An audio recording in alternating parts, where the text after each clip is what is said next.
I'm Sarah Trevelyan, owner and founder of Sarah Loves to Sew and the Beginner Sewing Boxes, and I'm here today to show you how to make this oven mitt.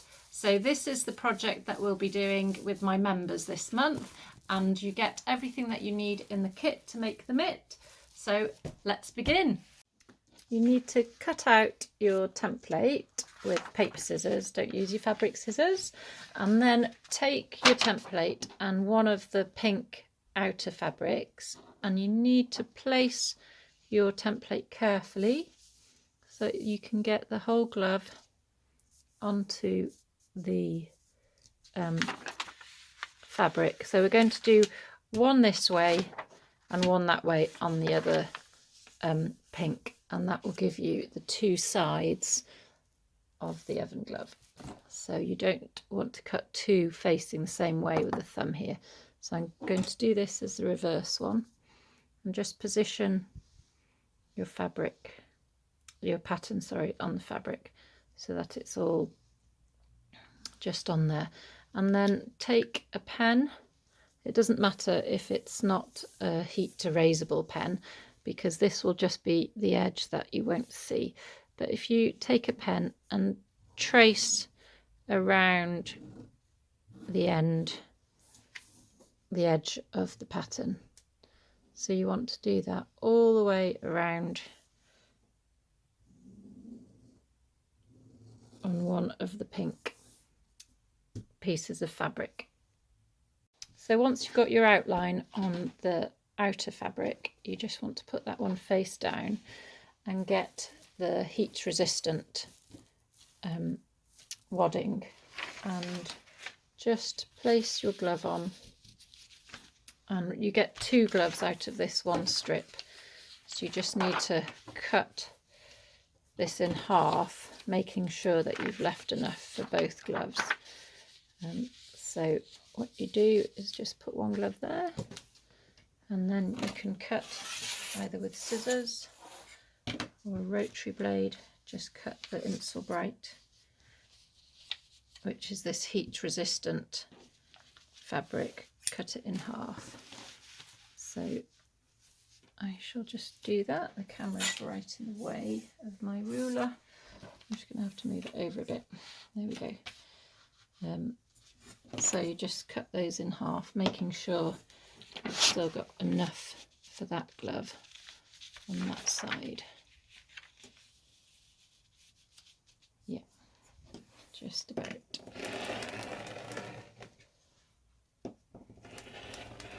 When you're using a rotary blade, always cut away from you.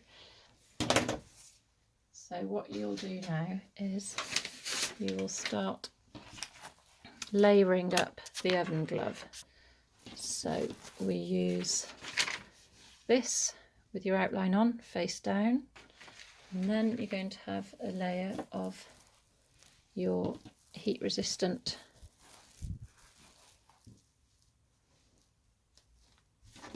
wadding, and then you're going to have your cotton wadding. So again, that comes in a strip, so you just make sure that you can fit both gloves on. So I'm just going to cut this one. You can use fabric scissors again or a rotary blade. I'm just going to snip this one.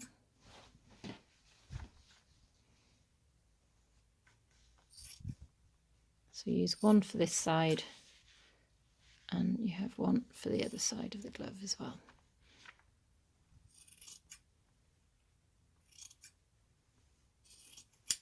Okay. So put one of those on the top, and then you want one of the pieces of lining. So again, make sure that you've got enough room for the gloves on the side that you cut and on the side that's left.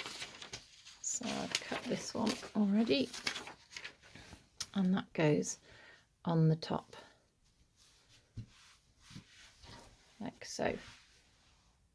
And you either pin or clip these layers together, and we're just going to baste them together. which is the big hand stitching, just to keep them all in the same place that they don't move. So you just want to make sure that your outline of the glove has got fabric on all layers. So I'll bring this one up a bit, make sure it's right the way up to the pink layer, because what we're going to do is sew around the shape of the glove, and then we'll trim off the excess fabric.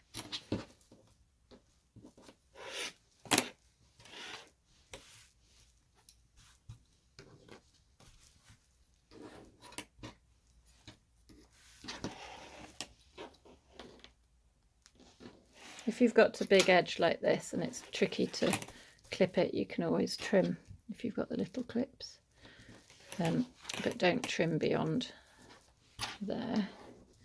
So with a needle and cotton, you now just want to baste these layers together so that they don't slip.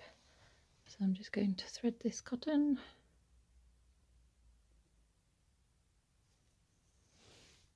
And show you a few basting stitches. I'll do it, start in the centre. You don't have to take long over this at all, these are just temporary stitches, and it will just stop those layers moving around. So continue doing that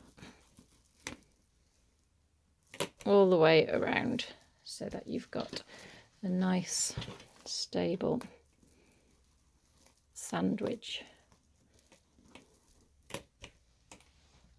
So you need to zigzag around the edge along the outline, so make sure that your stitch is on zigzag and you've got threaded up with your red cotton, and just go around zigzagging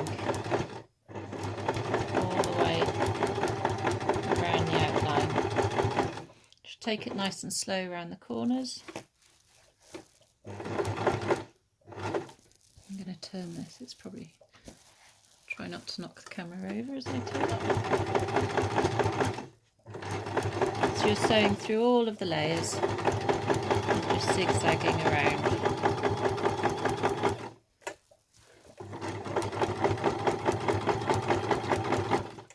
When you get to the corner of the thumb, you can leave your needle in, pull the press foot up and pivot it.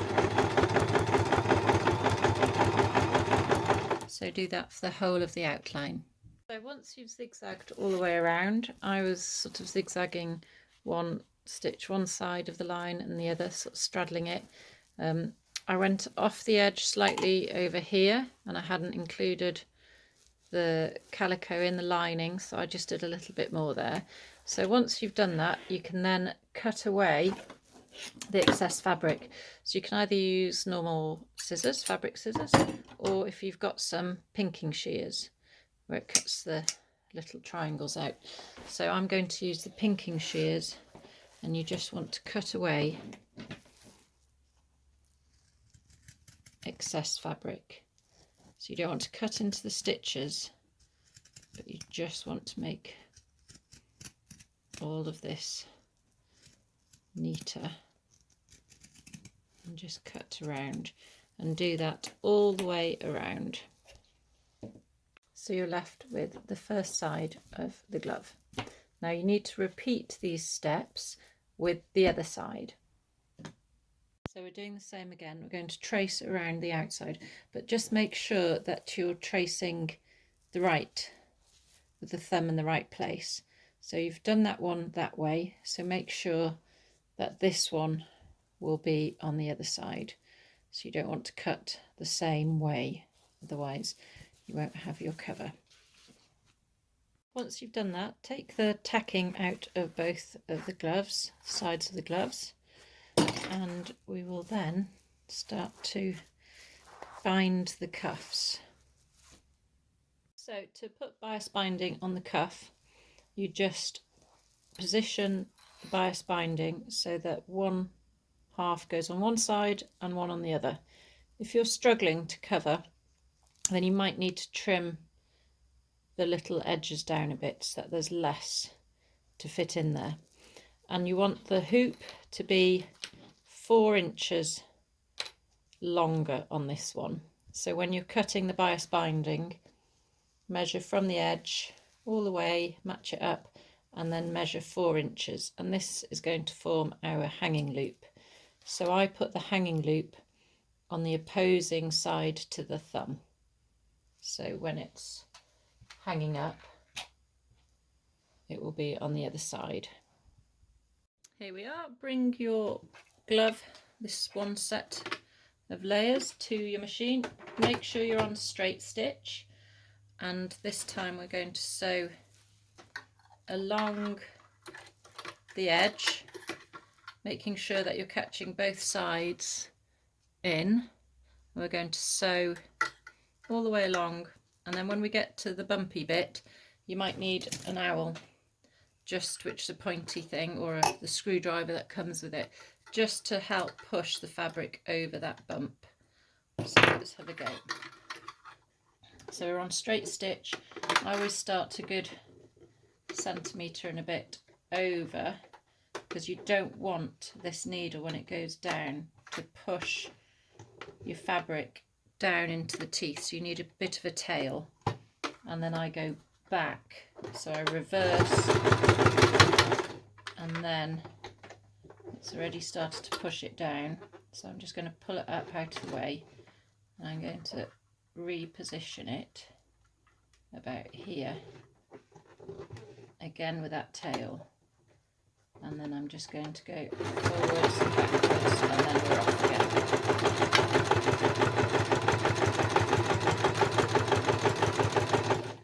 So as you get closer to this little bit, this is when we've got to make sure that your glove is actually inside the bias binding.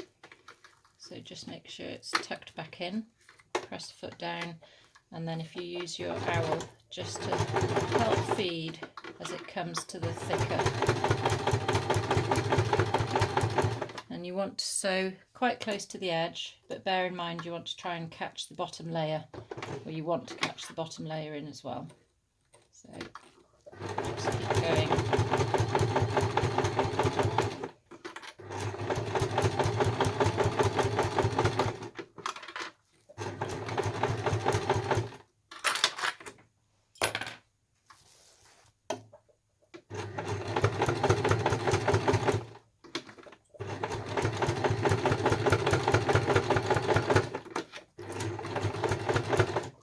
Looks like it's going to start puckering, I'll just reposition it slightly with the needle still down but the press foot up,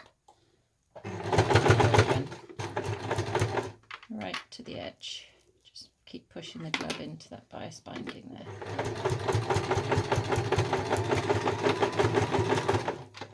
There we go.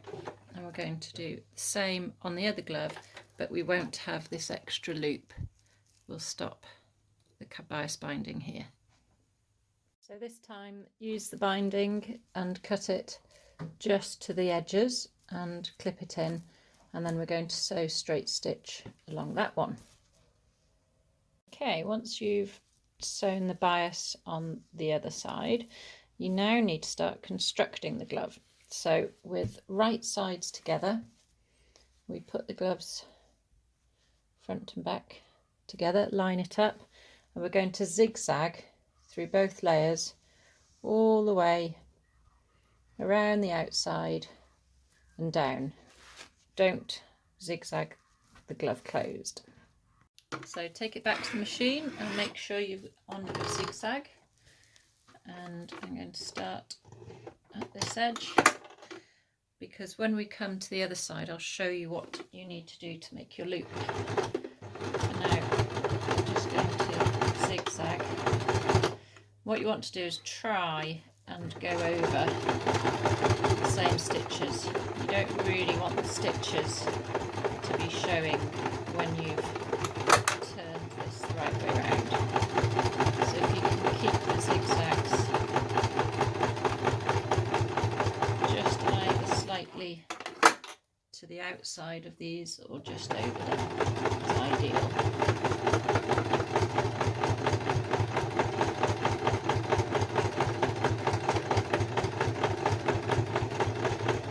We use the zigzag, it just gives it a little bit more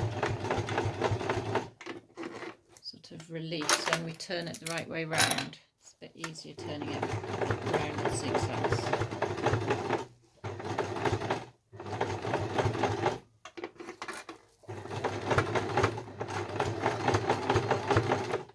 So you want to do this all the way around. Oops, just went off a little bit. I'm going to go back a bit. Just check I've got that section. A bit on the thumb. I've gone far enough. Just want to make sure I've covered the initial stitches. Otherwise you'll have a little bit showing. Oh, that one was quite deep there. It can be okay.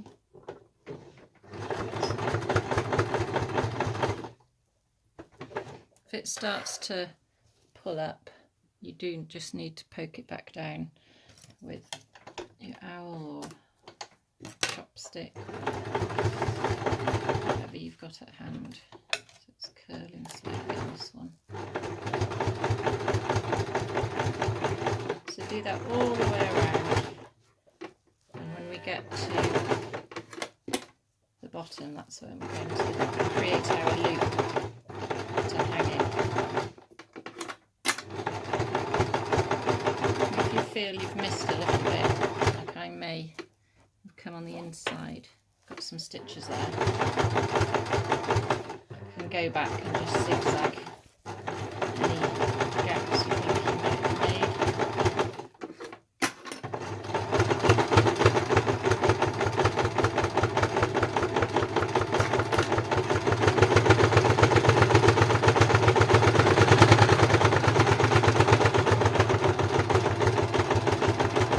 So when you come to the bottom, just stop before you get to the actual edge where the bias is, and you just want to fold in the loop.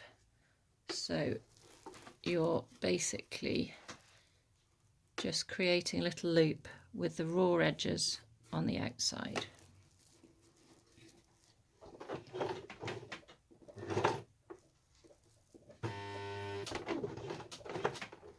Gone off a little bit, so I'm just going to bring it back.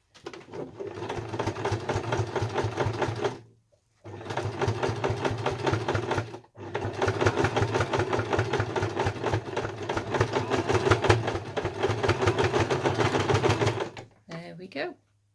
So now we've zigzagged all the way around, making sure the zigzagging is on the inside of the stitching that you originally did. So if you need to, go back over it, and then you just turn it round by sort of folding down a cuff with your hand in it, and at the same time pulling out the edge, and then get your hand back in it. And the thumb's the tricky one because obviously it's the narrowest piece, so just go, try not to knock the camera over here, go through like that.